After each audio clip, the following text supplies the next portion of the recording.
បាទសួស្តីអ្នកទាំងអស់គ្នាត្រឡប់មកជួបគ្នាសារជាថ្មីជាមួយខ្ញុំបាទវិទ្យហើយថ្ងៃនេះផងដែរខ្ញុំនឹងបង្ហាញអ្នកទាំងអស់គ្នាអំពី command line មួយចំនួនដែល popular នៅក្នុង line note system របស់យើងហ្នឹងអញ្ចឹងមុននឹងចូលដល់ការបង្ហាញ command line នេះខ្ញុំសូមប្រាប់អ្នកទាំងអស់គ្នាសិនថានៅក្នុង line note គឺយើងមាន user 2មួយជា root user ហើយមួយទៀតជា normal user អញ្ចឹងអីទៅជា root user ពាក្យថា root user មានន័យថាដូចទៅនឹង super user អញ្ចឹងដែលគាត់អាចមានសិទ្ធិកំណត់ everything មកអ្វីៗទាំងអស់នៅក្នុង system ហ្នឹងគឺគាត់អាច install remove software គាត់អាច edit system ឬក៏គាត់អាច create delete user ឬមកក៏ change permission មួយចំនួននិយាយទៅគឺគាត់អាចធ្វើបានទាំងអស់តែម្ដងអញ្ចឹងចូលទៅដល់ normal user វិញ normal user បានន័យថាជា user ធម្មតាដែលគាត់មានសិទ្ធិត្រឹមតែប្រើ command ធម្មតាដូចជា lscd make directory អីទេហើយប្រើ file នៅក្នុង home directory ហ្នឹងឯងគឺគាត់អាចទៅប៉ះពាល់ install software ឬមកក៏ edit system file ដោយផ្ទាល់បានទេចឹងគឺ user normal គឺគាត់អត់មានសិទ្ធិតែម្ដងអូខេចឹងបន្ទាប់ពីអ្នកនរគ្នា set up នៅ CentOS រួចមកអ្នកនរគ្នានឹងចេញទម្រង់បែបនេះរបៀបនៃការ set up CentOS គឺខ្ញុំបានធ្វើវីដេអូមុនហើយចឹងមកដល់កន្លែងនេះគឺ local host login បានន័យថាតម្រូវយើង login ទៅ root user របស់យើងមកខ្ញុំសូមឲ្យ password របស់ខ្ញុំអូខេចូលមកដល់នេះគឺយើង login បានសម្រាប់ហើយវាមានសញ្ញាទឹកក្នុងដុល្លារហ្នឹងបានន័យថាអានេះគឺជា normal user ជា user ធម្មតាដែលខ្ញុំនិយាយមិញហ្នឹងឯងហើយបើយើងចង់ remote ទៅកាន់ root user គឺយើងគ្រាន់តែចុចពាក្យថា issue មក sure នេះមានន័យថា switch user ចឹងវានឹង change ទៅកាន់ user root របស់យើងហើយយើងវាយ password ចូលមកអូខេ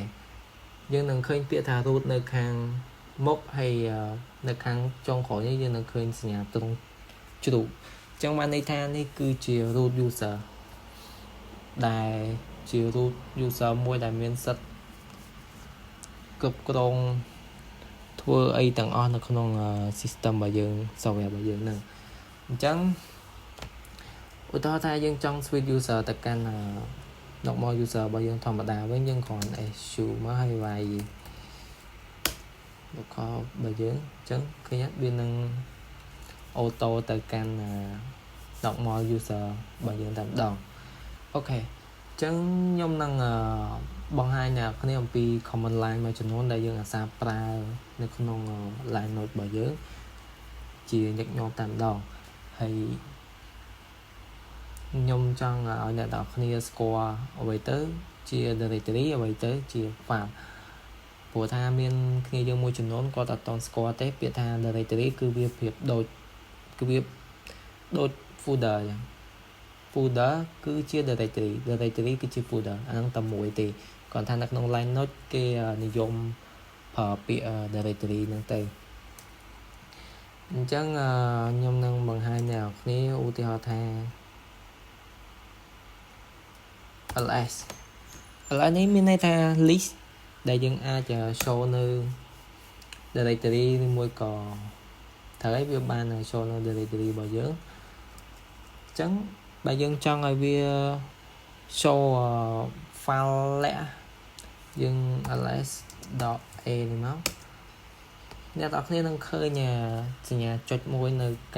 ខាងមុខ directory ហើយសញ្ញាចុចនេះដែរគឺជា folder លាក់ជា folder ឬមួយក៏ជា directory លាក់អញ្ចឹង ls.a ហ្នឹងបន្តមកបើយើងចង់ឲ្យវា detail អ្នកនរគ្នាដាក់ list.a មក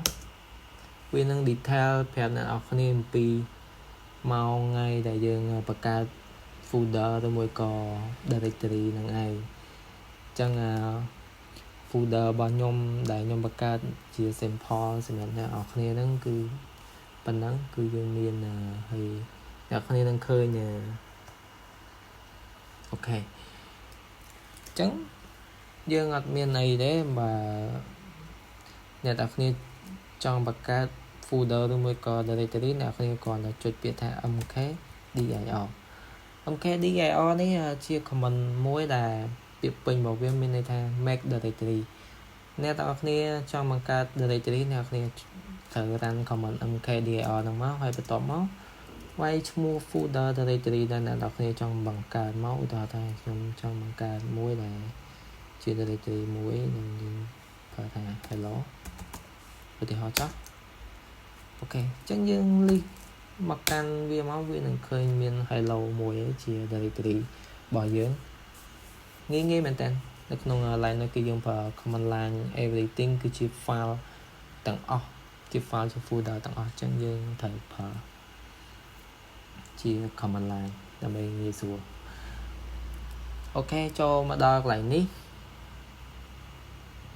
បន្ទាប់ពីយើងបង្កើត directory ហើយអ្នកនរគ្នាចង់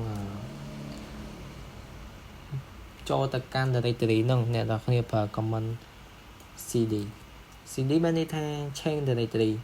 ឧទាហរណ៍ថាខ្ញុំចង់ចូលទៅកាន់ directory AAA 4ដង directory មួយដែលមានឈ្មោះ AA ហ្នឹងអញ្ចឹងវានឹង list ទៅកាន់ directory មួយនឹងឯង AAA បន្ទាប់មកនៅក្នុង AA ហ្នឹងខ្ញុំដូចជាធ្លាប់បានបង្កើត file មួយចំនួនដែរខ្ញុំសាក list មើលវាមកបើយើងវាយ command ls នៅក្នុង directory AAA នេះបានន័យថាវានឹងបង្ហាញ directory ឬមួយក៏ file ទាំងអស់នៅក្នុង A នេះតែវាអត់បង្ហាញ file លាក់ទេវាបង្ហាញតែ directory ដែលវាត្រូវ show តែប៉ុណ្ណឹងអញ្ចឹងនៅក្នុង directory របស់ខ្ញុំ AAA ហ្នឹងគឺវាមាន file 2ហើយ directory មួយដែលមានឈ្មោះថា hello អូខេបើបន្ទាប់ពីអ្នកនរគ្នាចង់ back ទៅកាន់normal user របស់យើងវិញទៅកាន់ directory បន្ទាប់មួយហ្នឹងវិញអ្នកនរគ្នាអត់ចាំបាច់ cd ទៅកាន់នេះទេអ្នកនរគ្នាគ្រាន់តែ cd ចុចមកវានឹងទៅកាន់ដើមរបស់យើង directory បន្ទាប់លើពីនឹងមួយអញ្ចឹងទៅអូខេឥឡូវខ្ញុំបរៀនអ្នកនរគ្នាអំពីរបៀបបង្កើត file អ្នកនរគ្នាsorry cd AA នៅក្នុង AA ហ្នឹងគឺយើងមើល list វាសិនអូខេអញ្ចឹង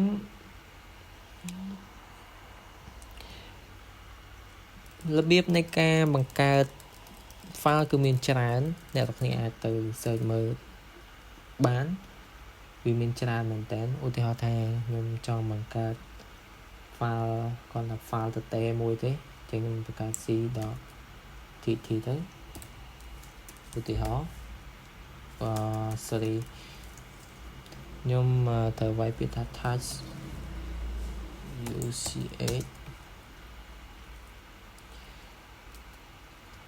c.tt ចឹងវានឹងបង្កើត file តទេមួយឲ្យយើង list មើលវាទៅយើងនឹងឃើញ c.tt ហ្នឹងហើយចឹងបន្ទាប់ពីអ្នកទាំងគ្នាបង្កើតហើយគឺមាន command មួយទៀតដែលយើងហៅថា nano វាជា command មួយដែលប្រើសម្រាប់បង្កើត file ហើយ edit យកតែម្ដងឧទាហរណ៍ថាយើងចង់បង្កើត file មួយដែលមានឈ្មោះថា d.txt ចាស់អញ្ចឹងវានឹងបង្កើត file របស់យើងមួយដែលមានឈ្មោះថា d.txt ហើយវានឹងចូលទៅកែ edit file ហ្នឹងតែម្ដងបើសិនជា file ហ្នឹងវាអត់មាននៅក្នុង directory របស់យើងទេឃើញនេះខ្ញុំបានចូលមកដល់ហើយ អ្នកនេះអាច comment ទៅសេអីក៏បានដែរមិននៅក្នុងនោះអញ្ចឹងបន្ទាប់ពីអ្នកនរគ្នាទៅសេហើយអ្នកគ្នាចង់បើសិនជាអ្នកទាំងអស់គ្នាទៅសេហើយអ្នកគ្នាចង់ចាក់ចេញហើយ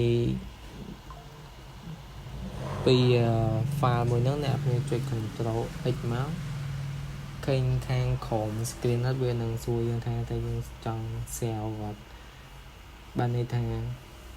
បើយើងចុច Y បានន័យថា yes អញ្ចឹងយើងនឹង save តែបើយើងចុច no គឺអត់ save ទេដល់យើងចុច Y ហ្នឹងទៅអូខេហើយយើង enter មួយមកគឺវានឹងចាក់ចេញតែម្ដងហើយបន្ទាប់មកអ្នកគ្នាឃើញវានៅក្រោមអញ្ចឹងប្រហែលមើលអ្នកគ្នាអាចប្រើ command clear នេះចោលទៅគឺវា clear អស់ហើយវានឹងរត់ទៅលើវិញអញ្ចឹងបន្ទាប់ពីហ្នឹងគឺខ្ញុំនឹងបង្ហាញអ្នកគ្នាពីរបៀបនៃការ remove file remove directory របស់យើងដែលភាគច្រើននោះគឺយើងប្រើប្រភេទ rm ដក r ហើយឈ្មោះ file ដែលយើងចង់ delete មកឧទាហរណ៍ថាយើង file ឬមួយក៏ directory ដែលយើងចង់ delete ហ្នឹងឧទាហរណ៍ថាយើងប្រើនេះអូខេហើយយើង list មកចឹងអ្នកនរគ្នានឹងឃើញថា d.txt ហ្នឹងគឺបានលុបបាត់តែម្ដងតែករណីដែលអ្នកនរគ្នាខ្លាចថាវាជ្រុលដែរលុបទៅខ្លាចបាត់ខ្លាចអីលុបច្រឡំអីចឹងអ្នកនរគ្នាអាចប្រើ comment មួយដែលមានឈ្មោះថា rm.a ហើយបន្ទាប់មកវាយឈ្មោះ directory ដែល file ឬមួយក៏ directory ដែលអ្នកនរគ្នាចង់លុបមកចឹងវានឹងសួរយើងថាតែយើងចង់លុប file ហ្នឹងអត់វានឹងសួរយើងមុននឹងវាលុបបើយើងចង់លុបយើងវាយ comment yes មកវាយនឹងមកចឹងយើង list មើលអ្នកនរគ្នានឹងឃើញថាវានឹងបាត់តែម្ដង c.txt គឺបាត់តែម្ដងហើយបើអ្នកនរគ្នាចង់លុបដោយអត់ឲ្យវាសួរហើយអត់មាន error អ្នកគ្នាអាចប្រើ command remove rm នេះខ្ញុំភ្លេចប្រាប់ទៅមានន័យថា remove ហ្នឹងឯង rm.s ហ្នឹងមកហើយចូលទៅកាន់ folder ដែលអ្នកគ្នាចង់ delete ទៅខ្ញុំចង់យើង list មើលឃើញវានឹងបាត់តែម្ដងអូខេហើយបន្ទាប់មក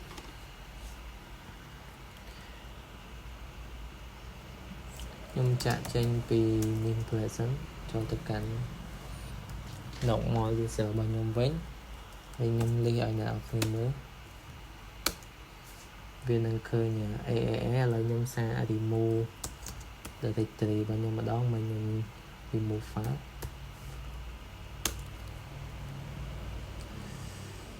ខ្ញុំវាយ command ខុស sorry ដក r មកហើយយើងចូលមកអូខេយើង link មើលឃើញfolder directory bb ហ្នឹងគឺវាបានបាត់តែម្ដងហើយបើសិនជាអ្នកនរគ្នាចង់មើល history ដែលអ្នកនរគ្នាបានបាយ comment ពីមុនហ្នឹងអ្នកនរគ្នាអាចគ្រាន់តែប្រើពាក្យ history ហ្នឹងទៅ sorry វានឹង list មកបង្ហាញយើងនៅ history ដែលយើងធ្លាប់ប្រើហ្នឹងឯងហើយករណីដែលអ្នកនរគ្នាចង់ delete remove history នឹងចោលកុំឲ្យគេចូលមើលរបស់យើងឃើញអញ្ចឹងណាអញ្ចឹងអ្នកនរគ្នាប្រើពាក្យ history.c